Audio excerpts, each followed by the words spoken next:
Hi friends, welcome back to my channel. അപ്പോൾ ഇന്ന് നമ്മൾ വൻപയർ കൊണ്ട് വളരെ എളുപ്പത്തിൽ ചെയ്യാൻ പറ്റുന്ന ഹെൽത്തി ആയിട്ടുള്ള ഒരു നാടൻ റെസിപ്പിയാണ് കേട്ടോ ട്രൈ ചെയ്യുന്നത്. പണ്ട് കാലത്ത് നമ്മുടെ എല്ലാവരുടെയും വീടുകളിൽ ചെയ്തിരുന്ന ഒരു സിമ്പിൾ റെസിപ്പിയാണ് കേട്ടോ. അപ്പോൾ എല്ലാവരും ഈ രീതിയിലൊന്ന് ട്രൈ ചെയ്ത് നോക്കുക. ട്രൈ ചെയ്തിട്ട് ഫീഡ്ബാക്ക് അറിയിക്കണം. ഉറപ്പായിട്ടും എല്ലാവർക്കും ഇഷ്ടപ്പെടുന്ന റെസിപ്പിയാണ്. അത്രയും ടേസ്റ്റി ആയിട്ടുള്ള റെസിപ്പിയാണ്. മസ്റ്റായിട്ടും ട്രൈ ചെയ്യുക. ട്രൈ ചെയ്തിട്ട് ഫീഡ്ബാക്ക് അറിയിക്കണം. വീഡിയോ ഇഷ്ടമായിട്ടുണ്ടെങ്കിൽ ലൈക്ക് ചെയ്യാനും ഷെയർ ചെയ്യാനും കമൻറ്റ് ചെയ്യാനും മറക്കരുത്. ഇപ്പോൾ ഒരു ഹൈപ്പ് ബട്ടൺ വന്നിട്ടുണ്ട്, ഒന്ന് ഹൈപ്പ് ചെയ്യാനും മറക്കരുത് കേട്ടോ. ഒരു 2 പിടിയോളം വൻപയറാണ് എടുക്കുന്നത് കേട്ടോ. ഇനി ഇത് നന്നായിട്ടൊന്ന് കഴുകി വൃത്തിയാക്കി കൊണ്ടുവരാം. ഞാനൊരു 2 വിസിൽ കേൾപ്പിച്ചെടുക്കുന്നുണ്ട് കേട്ടോ.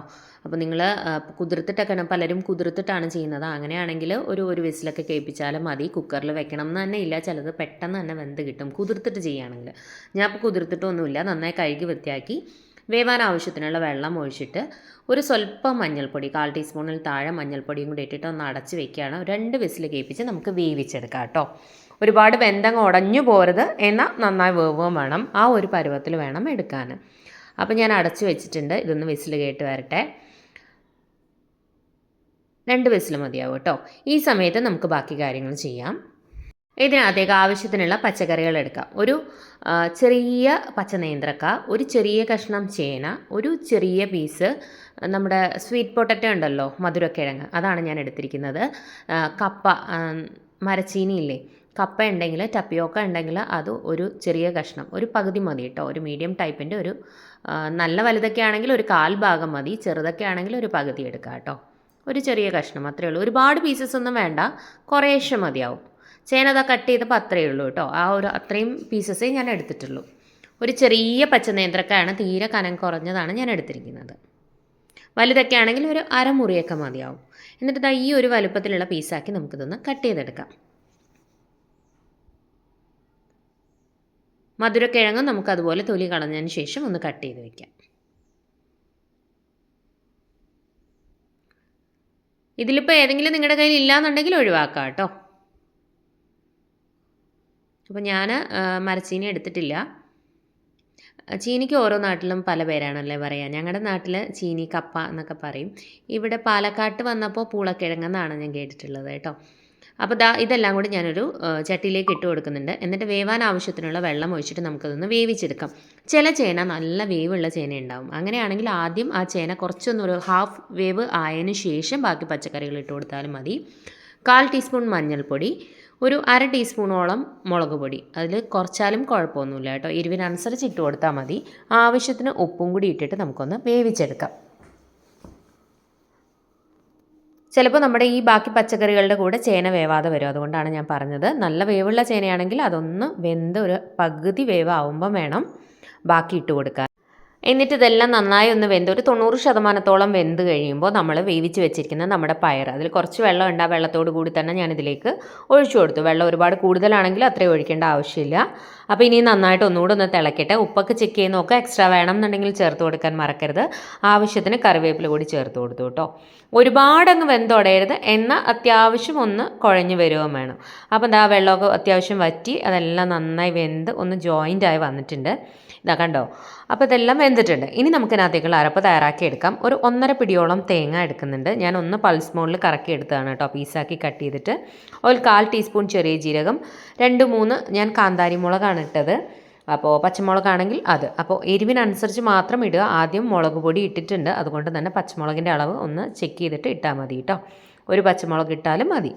എന്നിട്ട് കുറച്ച് വെള്ളം ഒഴിച്ച് നമുക്കിതൊന്ന് അരച്ചുകൊണ്ട് വരും. ഒരുപാട് അങ്ങ് ഫൈൻ പേസ്റ്റ് ആക്കരുത്, അങ്ങ് മഷി പോലെ അരച്ചെടുക്കരുത്, എന്നാൽ അരയം വേണം. ആ ഒരു പരുവം കേട്ടോ. ഇങ്ങനെ തേങ്ങ പീസസായി കിടക്കരുത്, കുറച്ചൊന്ന് അരയണം, എന്നാൽ അങ്ങ് മഷി പോലെ അരയാനും പാടില്ല. കുറച്ച് വെള്ളം ഒഴിച്ച് അരച്ച് ഇതിനകത്തേക്ക് ചേർത്ത് കൊടുത്തിട്ട് നന്നായിട്ടൊന്ന് ഇളക്കി കൊടുക്കുക. കുറച്ച് ഉടഞ്ഞോട്ടെ, കുഴപ്പമില്ല, എന്നാലും ഓവറായിട്ട് കുത്തി ഉടയ്ക്കരുത്. ആവശ്യത്തിന് ആ മിക്സിയുടെ ജാറ് കഴുകി കുറച്ച് വെള്ളം കൂടി ഒഴിച്ചിട്ടുണ്ട്. ഒരുപാടങ്ങ് വെള്ളം പോലെ ആക്കരുത് കേട്ടോ. അത്യാവശ്യം വെള്ളം ഒഴിച്ചിട്ട് ഒന്ന് നന്നായിട്ട് തിളച്ചൊന്ന് കുറുകി കഴിയുമ്പോൾ നമുക്ക് ഓഫ് ചെയ്യാം. നന്നായിട്ട് ഇളക്കുക. ഈ സമയത്ത് ഉപ്പൊക്കെ ചെക്ക് ചെയ്ത് നോക്കുക. എക്സ്ട്രാ വേണം എന്നുണ്ടെങ്കിൽ ചേർത്ത് കൊടുക്കാൻ മറക്കരുത്. അപ്പോൾ ഞാൻ കുറച്ച് ഉപ്പ് പൊടി ഇട്ട് കൊടുത്തിട്ടുണ്ട് കേട്ടോ. ഇനി നന്നായിട്ടൊന്ന് തിളക്കട്ടെ.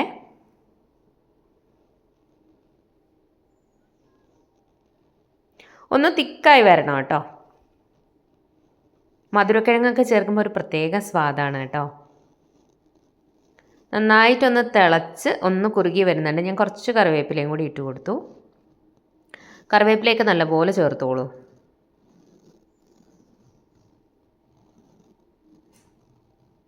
ഇനി നമ്മളിതിനകത്തേക്ക് ചേർത്ത് കൊടുക്കുന്ന കുറച്ച് പച്ച വെളിച്ചെണ്ണയാണ് കേട്ടോ. മുകളിൽ കുറച്ച് പച്ച വെളിച്ചെണ്ണ ഇങ്ങനെ തൂക്കി കൊടുക്കുക.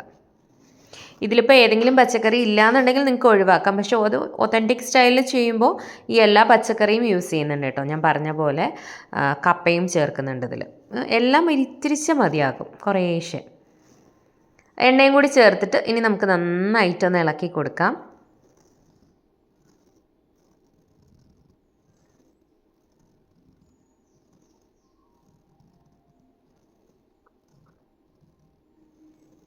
അടിയിൽ പിടിക്കാൻ ഒന്ന് ചെക്ക് ചെയ്യുക കേട്ടോ. കാരണം നമ്മൾ ചട്ടിയിലൊക്കെ ചെയ്യുമ്പോൾ അടിക്ക് പിടിക്കാനുള്ള ചാൻസ് ഉണ്ട്. ഉപ്പൊക്കെ ഒന്ന് ചെക്ക് ചെയ്യാൻ നോക്കുക. എക്സ്ട്രാ വേണം എന്നുണ്ടെങ്കിൽ ചേർത്ത് കൊടുത്തോളൂ.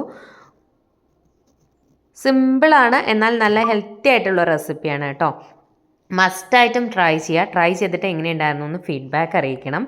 നമ്മൾ വൻപയർ കൊണ്ടും അതുപോലെ തന്നെ ചേന വെച്ചിട്ടും ഒക്കെ ഉള്ള ഒരുപാട് റെസിപ്പീസ് ഓൾറെഡി ചാനലിൽ നമ്മൾ ഇട്ടിട്ടുണ്ട്. പ്ലേലിസ്റ്റ് ഒന്ന് ചെക്ക് ചെയ്ത് നോക്കിക്കഴിഞ്ഞാൽ നമ്മൾ ഇതുവരെ ഇട്ടിരിക്കുന്ന എല്ലാ വീഡിയോസും അതിൽ സെപ്പറേറ്റ് ആയിട്ട് പ്ലേലിസ്റ്റ് ക്രിയേറ്റ് ചെയ്തിട്ടിട്ടുണ്ട്. അപ്പോൾ അതെല്ലാം ഒന്ന് ട്രൈ ചെയ്ത് നോക്കുക. വൻപയർ റെസിപ്പീസ് ഒരുപാട് പേര് എന്നോട് പറയുന്നതാണ് കേട്ടോ, വൻപയർ വെച്ചുള്ള റെസിപ്പീസ് ഇഷ്ടമാണെന്ന്. അപ്പോൾ അതുകൊണ്ട് തന്നെ നമ്മൾ ഒരുപാട് റെസിപ്പീസ് ഇട്ടിട്ടുണ്ട്. പ്ലേലിസ്റ്റ് ചെക്ക് ചെയ്താൽ മതി, അല്ലെങ്കിൽ മുന്നേ ഇട്ടിരിക്കുന്ന വീഡിയോസൊക്കെ ഒന്ന് ചെക്ക് ചെയ്ത് നോക്കിയാൽ മതി കേട്ടോ. അല്ലെങ്കിൽ വൻപയർ റെസിപ്പീസ് സിമിയാസ് ബ്യൂട്ടി മാജിക് എന്ന് ടൈപ്പ് ചെയ്ത് നോക്കിയാലും മതി. അപ്പോൾ ഇത്രയേ ഉള്ളൂ. നന്നായിട്ടൊന്ന് കുറുകി വരുന്ന സമയത്ത് അത്യാവശ്യം ഒന്ന് തിക്കായി വരുമ്പോൾ, ഓവറായിട്ടങ്ങ് തിക്കാക്കി എടുക്കരുത്. കാരണം ഇത് ഇരിക്കുമ്പോൾ ഒന്നുകൂടി തിക്കാവും. അതുകൊണ്ട് തന്നെ ഒരു മീഡിയം പരുവത്തിൽ വേണം നമ്മൾ ഓഫ് ചെയ്ത് വെക്കാൻ. ഒത്തിരി അങ്ങ് വറ്റിച്ച് വെച്ചാലും ഇരിക്കുമ്പോൾ ഒരുപാട് അങ്ങ് തിക്കായി പോകും കേട്ടോ. എന്നിട്ട് ഓഫ് ചെയ്ത് കുറച്ച് നേരം ഒന്ന് അടച്ച് വെക്കുക കേട്ടോ. അതിന് ശേഷം മാത്രം എടുത്താൽ മതി. അത് നല്ല ടേസ്റ്റാണ്. ചോറിൻ്റെ കൂടെയും കഞ്ഞിയുടെ കൂടെയൊക്കെ കഴിക്കാൻ പറ്റുന്ന വളരെ ടേസ്റ്റി ആയിട്ടുള്ള റെസിപ്പിയാണ്. ഒരുപാടങ്ങ് ലൂസാക്കിയും വെക്കരുത് കേട്ടോ, അതും പ്രത്യേകം ശ്രദ്ധിക്കുക. ഒരു മീഡിയം പരുവത്തിൽ വേണം വെക്കാൻ. ഞാൻ കൺസിസ്റ്റൻസി കറക്റ്റായിട്ട് കാണിച്ചു തരാം. മീഡിയം പരുവത്തിൽ വെച്ച് കഴിഞ്ഞാൽ ഇരിക്കുമ്പോൾ ഒന്നുകൂടെ ഒന്ന് തിക്കാവുമ്പോൾ കറക്റ്റ് പരുവായിരിക്കും കേട്ടോ. തണുക്കുമ്പോൾ അതൊരു ഇത്തിരി കൂടി തിക്കാവും. ഈ ഒരു പരുവത്തിൽ വേണം നമ്മൾ ഓഫ് ചെയ്ത് വെക്കാൻ. എന്നാലേ എൻ്റെ ആ ഒരു കറക്റ്റ് കൺസിസ്റ്റൻസിയിൽ നമുക്ക് വരത്തുള്ളൂ. മധുരക്കിഴങ്ങ് ഒക്കെ ചേർക്കുമ്പോൾ ഒരു ചെറിയ മധുരവും ഒക്കെ ഉണ്ടാവും കേട്ടോ. ഒരു പ്രത്യേക സ്വാദാണ്. അപ്പോൾ എല്ലാവരും മസ്റ്റായിട്ട് ഒന്ന് ട്രൈ ചെയ്ത് നോക്കുക. ട്രൈ ചെയ്തിട്ട് എങ്ങനെ ഉണ്ടായിരുന്നു എന്ന് ഫീഡ്ബാക്ക് അറിയിക്കാൻ മറക്കരുത്. ഇതുപോലെയുള്ള റെസിപ്പീസൊക്കെ ഇഷ്ടമാകുന്ന ഫ്രണ്ട്സിനും ഫാമിലിയിലും ഒക്കെ ഉള്ളവരുണ്ടെങ്കിൽ വീഡിയോസ് ഒന്ന് ഷെയർ ചെയ്ത് കൊടുക്കണേ. ചാനൽ ഒന്ന് സപ്പോർട്ട് ചെയ്യാൻ പറയുക. അതുപോലെ ഇതുവരെ ചാനൽ സബ്സ്ക്രൈബ് ചെയ്യാതെ വീഡിയോ കാണുന്ന ആരെങ്കിലും ഉണ്ടെങ്കിൽ ചാനൽ ഇഷ്ടമായിട്ടുണ്ടെങ്കിൽ ഒന്ന് സബ്സ്ക്രൈബ് ചെയ്തേക്കണേ. സബ്സ്ക്രൈബ് ബട്ടൺ പ്രസ് ചെയ്യുമ്പോൾ ബെല്ലൈക്കൺ പ്രസ് ചെയ്തിൽ ആദ്യം കാണുന്ന ഓൾ തന്നെ പ്രസ് ചെയ്യാം കേട്ടോ. എന്നാലും ഞാൻ പുതിയ പുതിയ വീഡിയോസ് നിങ്ങൾക്ക് നോട്ടിഫിക്കേഷൻ കിട്ടും. എന്തെങ്കിലും സജഷൻസ് ഒക്കെ ഉണ്ടെന്നുണ്ടെങ്കിൽ കമൻറ്റ് ബോക്സിൽ കമൻറ്റ് ചെയ്യാൻ മറക്കരുത്. എന്തെങ്കിലും ഡൗട്ട്സ് ഒക്കെ ഉണ്ടെന്നുണ്ടെങ്കിൽ കമൻറ്റ് ബോക്സിൽ കമൻറ്റ് ചെയ്തിരുന്നാൽ മതി കേട്ടോ. റിപ്ലൈ തരുന്നതായിരിക്കും. അപ്പോൾ മറ്റൊരു വ്യത്യസ്തമായ റെസിപ്പിയുമായിട്ട് നമുക്ക് വീണ്ടും കാണാം. Thank you friends. Thanks for watching.